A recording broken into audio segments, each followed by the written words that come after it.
ચાંદની આજે હું બે સ્ટોક્સ મારા રડારમાં લઈને આવ્યો છું. CLSA તરફથી જ બંને જ આપણને બ્રોકરેજ રિપોર્ટ આવતા જોવા મળ્યા છે. શરૂઆત આપણે IOCથી કરશું. IOC પર CLSA તરફથી આપણને અહીંયા હોલ્ડ રેટિંગ જોવા મળ્યા છે. ટાર્ગેટ્સ એમને વધાર્યા છે, ₹120 પ્રતિ શેરથી વધારીને ₹135 પ્રતિ શેર કર્યા છે.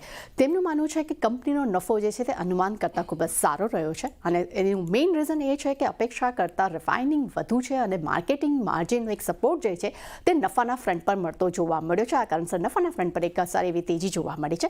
તે સાથે તેમનું એ પણ કહેવું છે કે એક્સાઇઝ ડ્યુટીમાં વધારો છતાં અર્નિંગ્સ અહીંયા સારા જોવા મળ્યા છે. તે ખાસ કરીને ઓટો ફ્યુઅલ અને OMC સુપર નોર્મલ માર્કેટિંગ માર્જિન્સના અર્નિંગ્સ આમાં કહી શકાય.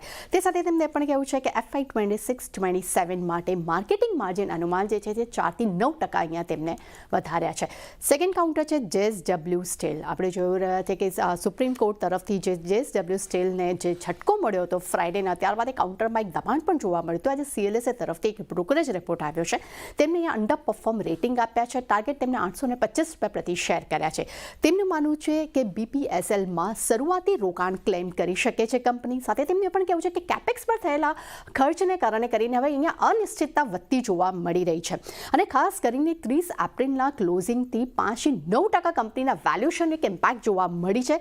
સાથે એટલે કે સેકન્ડમાં એટલે કે ફ્રાઇડેના કંપનીમાં લગભગ 6%નો પણ ઘટાડો નોંધાયો છે, જેનો સમાવેશ એના વેલ્યુએશન ઇમ્પેક્ટ પર જોવા નથી મળ્યો. તે અહીંયા અલગ જોવા મળી રહ્યો છે. એટલે ખાસ કરીને JSW સ્ટીલ માટે નેગેટિવ રિપોર્ટ જે છે ચેનિંગ આપણને જોવા મળી રહ્યા છે. એટલે બંને જ કાઉન્ટર્સ પર આજે આપણને સારું એક્શન અહીંયા જોવા મળી શકે છે. જી, ઓકે.